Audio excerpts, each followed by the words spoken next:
Assalamualaikum warahmatullahi wabarakatuh. Alhamdulillahirabbil alamin. Asfantukum bil hayyil qayyum alladzi la yamutu abada. Dafa'tu ankum su'a wal alfi la haula wala quwwata illa billahil aliyyil azim. Yang terhormat pada Bapak Diror An-Nasir selaku dosen pengampu mata kuliah pembelajaran Al-Quran Hadis di MI dan teman-teman mahasiswa-mahasiswi PKMI semester 3 yang berbahagia. Puji syukur kehadirat Allah Subhanahu wa taala yang mana pada kesempatan kali ini kelompok kami bisa mempresentasikan materi tentang hadis menghormati kedua orang tua dan hadis keutamaan sholat berjamaah. Namun kami perkenalkan terlebih dahulu anggota kelompok kami. Yang pertama yaitu saya sendiri, Abdul Aziz Syarif, dan yang kedua saudari Sofi Eka Lestari, dan yang ketiga yaitu saudara Nurul Fajri. Baik, dalam Islam ada aspek kehidupan yang berhubungan langsung dengan Allah Subhanahu wa taala atau yang disebut dengan hablum minallah. Dan ada juga aspek kehidupan yang meliputi hubungan sesama manusia atau yang sering disebut dengan hablum minannas. Dalam kesempatan kali ini kami akan menyampaikan tentang hubungan antara sesama manusia hablum minannas, yaitu tentang menghormati kedua orang tua, dan juga hubungan manusia kepada Allah yaitu hablum minallah. Dalam hal ini konteksnya yaitu keutamaan sholat berjamaah. Perlu diketahui pengetahuan tentang menghormati kedua orang tua dan keutamaan sholat berjamaah itu sudah sejak dini disampaikan dalam pembelajaran di madrasah ibtidaiyah atau yang disebut MI. Karena yang pertama yaitu pembelajaran tentang menghormati kedua orang tua itu disampaikan sejak dini karena agar peserta didik dapat tumbuh dengan sikap saling menghargai, terutama kepada orang tua, kemudian kepada orang dewasa atau orang lain yang lebih tua di sekitar mereka. Juga pendidikan tentang sholat berjamaah itu sudah diberikan kepada anak dari usia dini dengan harapan bahwa sholat akan menjadi kebiasaan anak, serta anak-anak akan menjadi orang-orang yang mengenal dan mencintai ibadah sejak kecil. Yang pertama yaitu tentang menghormati kedua orang tua yang akan disampaikan oleh saudari Sofi Eka Lestari. Badannya dipersilakan. Baik. Selanjutnya adalah pengertian menghormati orang tua. Menghormati orang tua berarti menghargai, takzim dan khidmat kepada orang tua. Perilaku menghormati ditunjukkan dengan berbakti kepada orang tua. Berbakti merupakan kewajiban anak kepada orang tua. Selanjutnya, mengapa sih kita harus hormat kepada orang tua? Karena orang tua ya terdiri atas ayah dan ibu.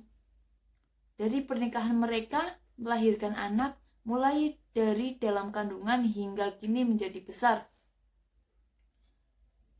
Orang tualah yang mengasuh, membimbing, memberikan makan, minum, pakaian, mendidik serta mengaji dalam dan menyekolahkannya. Orang tua selalu berdoa dan berharap kepada Allah Subhanahu wa taala. Harapan dari orang tua adalah agar anak-anaknya menjadi orang yang soleh dan solihah, yang taat kepada Allah, melaksanakan segala perintah dan menjauhi larangannya.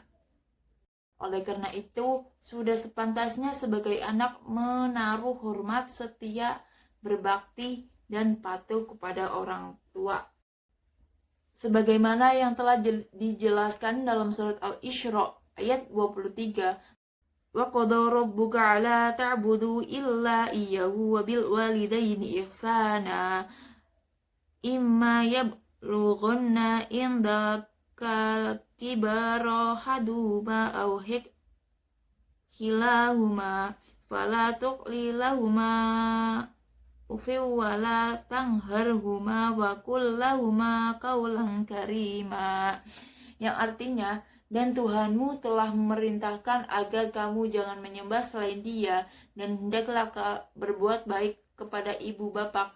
Jika salah seorang di antara keduanya atau kedua-duanya sampai berusia lanjut dalam memeliharamu, maka sekali-kali janganlah engkau mengatakan kepada keduanya dengan perkataan dan janganlah engkau membentak keduanya, dan ucapkanlah kepada keduanya dengan perkataan yang baik. Quran Surat Al-Isra ayat 23. Terima kasih kepada saudari Sofi Eka Lestari. Selanjutnya yaitu hadis berbakti kepada orang tua.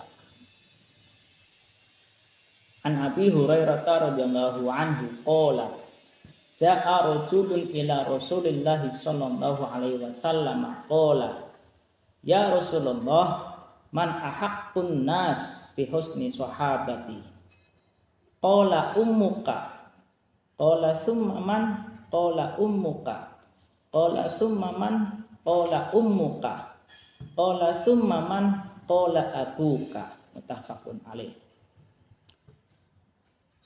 Dari Abu Hurairah radhiyallahu an, seseorang datang kepada Rasulullah SAW dan berkata, wahai Rasulullah, kepada siapakah aku harus berbakti pertama kali? Kemudian Nabi Muhammad SAW menjawab, ibumu. Dan orang tersebut kembali bertanya, kemudian siapa lagi ya Rasulullah? Rasulullah menjawab, untuk kedua kali yaitu ibumu. Orang tersebut bertanya kembali, kemudian siapa lagi? Rasulullah menjawab yang ketiga kali yaitu ibumu. Dan orang tersebut bertanya kembali, kemudian siapa lagi ya Rasulullah? Rasulullah menjawab, setelah ibumu yaitu ayahmu. Hadis riwayat Bukhari dan Muslim. Selanjutnya yaitu bentuk berbakti kepada kedua orang tua. Yang pertama, patuh dan taat bila dinasehati kedua orang tua. 2. Membantu di rumah sesuai dengan kemampuan. 3. Bergaul bersama keduanya dengan cara yang baik. 4. Berkata kepada keduanya dengan perkataan yang lemah lembut. 5. Tawaddu atau rendah hati. Tidak boleh sombong apabila sudah meraih sukses di dunia. Yang keenam, memberi infak atau sedekah kepada kedua orang tua, baik ketika mereka meminta ataupun tidak. Yang ketujuh, menaati perintah orang tua selama tidak bertentangan dengan syariat dan akidah. 8. Mendoakan dan memohon ampun kepada orang tua. Banyak doa-doa untuk doakan atau memohon ampun kepada orang tua. Salah satunya yaitu Rabbighfirli wa liwalidayya warhamhuma kama rabbayani shaghira. Artinya, Tuhanku, ampunilah dosaku dan dosa kedua orang tuaku. Sayangilah keduanya sebagaimana keduanya menyayangiku di waktu aku kecil. Kemudian keutamaan berbakti kepada kedua orang tua. 1. Menjadi amal yang paling utama. 2. Merupakan jihad merawat kedua orang tua. 3. Membahagiakan orang tua. 4. Surga di bawah kaki orang tua. 5. Obat panjang umur dan tambah rezeki. 6. Merawat orang tua sebagai jalan menuju surga. 7. Ridha Allah bergantung pada ridha orang tua. Sebagaimana hadis Rasul disebutkan ridhollahi fi ridhil walidain, sakhatullahi fi sakhatil walidain. Artinya ridho Allah berada pada ridho kedua orang tua, sedangkan murka Allah berada pada murka kedua orang tua. Hadis riwayat At-Tirmidzi, Ibnu Hibban dan Al-Hakim. Dan hikmah menghormati kedua orang tua. Yang pertama, mendapatkan ridho Allah Subhanahu wa taala. Yang kedua, terhindar dari dosa besar. Ketiga, sebab bertambahnya rizki. 4, menjadi anak-anak soleh. Dan yang kelima yaitu balasan surga dari Allah Subhanahu wa taala. Dan selanjutnya yaitu keutamaan sholat berjamaah yang akan disampaikan oleh Saudara Nurul Fajri. Kepada Saudara Nurul Fajri kami persilahkan. Yang pertama, pengertian sholat berjamaah yaitu sholat yang dilakukan oleh 2 orang atau lebih dalam tempat dan waktu yang sama. Satunya menjadi imam ataupun ada yang menjadi makmum sesuai dengan ketentuan sholat berjamaah. Itu adalah pengertian sholat berjamaah. Untuk hukumnya, hukum sholat berjamaah itu sunnah mu'akkad sebagaimana dijelaskan dalam kitab Kifayatul Akhyar. Di situ disampaikan bahwa hukum sholat berjamaah adalah sunnah. Dan selanjutnya hadis tentang keutamaan sholat berjamaah. Keutamaan yang pertama dilipat gandakan pahalanya dalam sholat. Sebagaimana hadis yang diriwayatkan oleh Imam Bukhari, sholatul jamaah afdalu min sholatil faddi bisab'ina wa isrina darajah. Yang artinya sholat berjamaah itu pahalanya lebih utama 27 derajat daripada sholat sendirian. Itu adalah keutamaan dari sholat berjamaah. Yang kedua yaitu dapat diampuni segala dosanya pada masa lampau.